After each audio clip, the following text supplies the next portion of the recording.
We only have X number of games left in the season, and he's still not ready to go.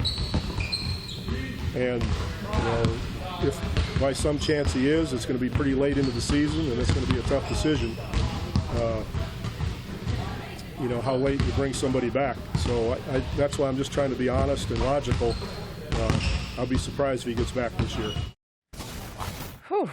Nick, how bad have things gotten between Kawhi and the Spurs? Well, as Chris has taught me, it's very important to listen to the exact words these guys are saying. Sometimes we just throw away the press conferences, it's coach speak, whatever it is. I want to read the exact quote you just heard, part of it. It's going to be a pretty tough decision how late to bring somebody back. So what he is saying there is, it is not simply, will Kawhi say himself, I'm ready to go. But there's a date Gregg Popovich has in mind that if he is not ready to go by this date, he's not coming back even if he wants to. And that is jarring information for a top 8 player in this league, for a guy who had a lot of MVP buzz, and for a team. It's not like the Spurs, well, we're in 12th place, we're not going to make the playoffs, maybe we just shut them down. They're the 3 seed right now. Right now there are 5 teams in the league overall with a better record than them. With a healthy Kawhi Leonard, they are a true championship contender. Maybe not top tier, but certainly the top of the second tier. And then you read the great reporting from Adrian Wojnarowski, where he says in his lead, Kawhi Leonard bears the burden of determining when he's prepared to play again. So I don't think it is reaching. I don't think it is hard, logical math to say. What Gregg Popovich is saying is, our doctors have cleared you. You have now done something that is very atypical for any Spur. You've left our cocoon to go to New York to get a second opinion. It is about when you clear yourself. And this is, to me, Gregg Popovich telling Kawhi Leonard through the media, listen, if you think the idea is, because he's been reportedly a little disgruntled in San Antonio, if the plan is with a week left in the season to say, I'm good to go for the playoffs, you might not be able to do that. And that is very different than this entire saga, CC, has been very different than anything I'm used to seeing out of that organization. Right. Pop said a few things in the interview, one being that Kawhi has been cleared, but if he continues to not play, well, he said also he's not ready. He's not ready. He's been cleared, but he's not ready. It means Kawhi's not ready in his mind to resume normal basketball activity. He also revealed that if it continues on, there is a drop-dead date, that Kawhi will lose the option where he's in control, and I'm going to pull the plug on the season. The other thing that the irony to it was they were in a similar situation like this when David Robinson got hurt. It's not as if they tanked. He was just hurt, and they end up getting Tim Duncan, which changed the franchise. It's not one of those kind of situations. If they were the 12th seed or something like that, we could see something like this happening. The medical staff in San Antonio has proven itself over years to be one of the best in the business, and their overall approach has been one of the most conservative. When they have guys coming back, they have done a great job of, you know something, we will miss on the side, on the precautionary side, and hold the player out. Also, as far as Pop was the first coach to start resting players. That's why they had to change the NBA season, because Pop has always been just ahead of the norm in the league. So I think this to be a tall tale sign.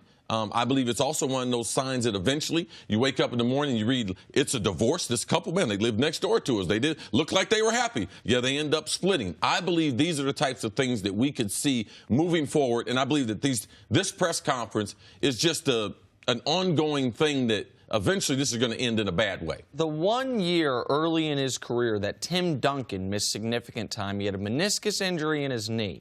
And Gregg Popovich made it, they had already won a championship with Duncan, and people were curious as to why Duncan wasn't going to come back at the tail end of the season for the playoffs. And Popovich, he was asked about defending the title or winning a second title, and he said, very intelligently as it turned out, we're not worried about winning one more title with Tim Duncan. We want to have a number of titles with Tim Duncan. They were cautious with his knee. They did not clear him.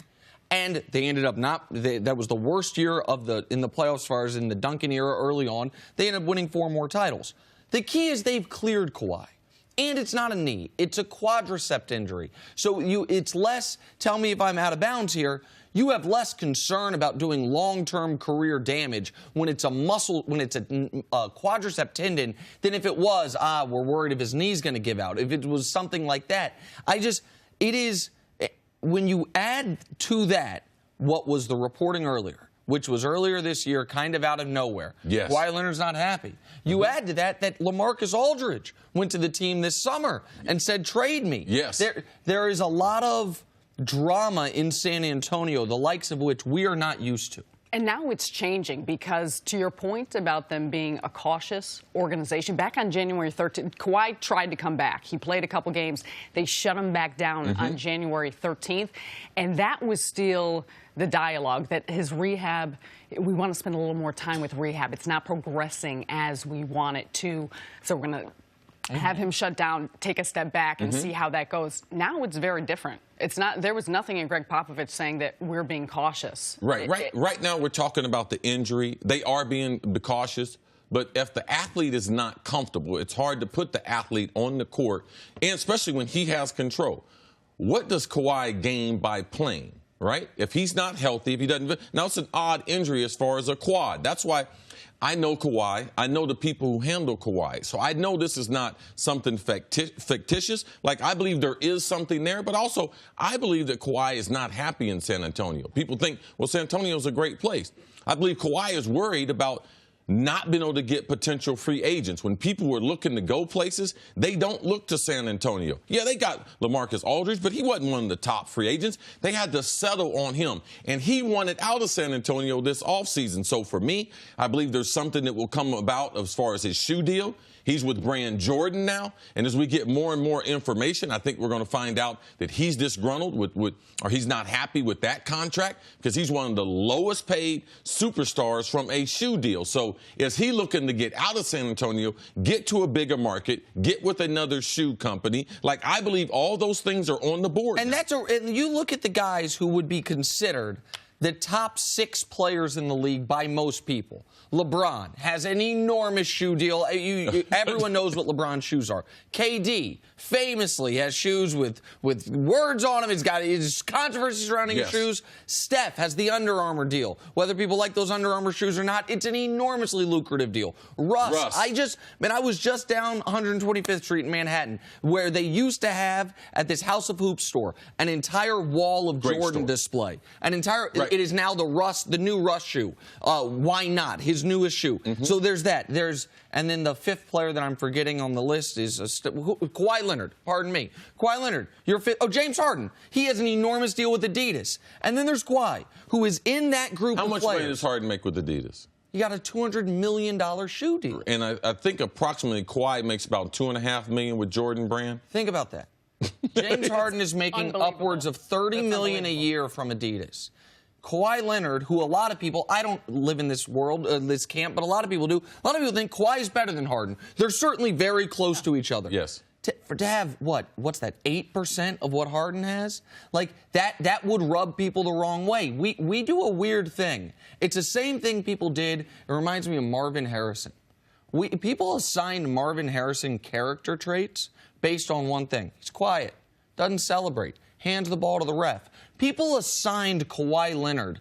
You had who he was in your head. And I'm not saying who he is or who he isn't, but we made him out to be someone very specific because he's quiet, because he's not demonstrative. And people are like, oh, why would Kawhi Leonard care about shoe money? Because everybody cares about shoe money. Because everybody cares about money. And so it's just, when you have all that bubbling up, and then you have, again, I think Gregg Popovich sending a warning to Kawhi Leonard. Listen, if you're not back in the next few weeks, you're not back. That's very interesting for a team that was going to be a dark horse contender. And we know with the Spurs organization, no player is bigger than the organization. That is true. That's how they operate. All right. Thanks for watching. Subscribe here to get the latest from the show. Also, be sure to check out more of the best clips from First Things First, or go watch a few segments from our other shows on FS1.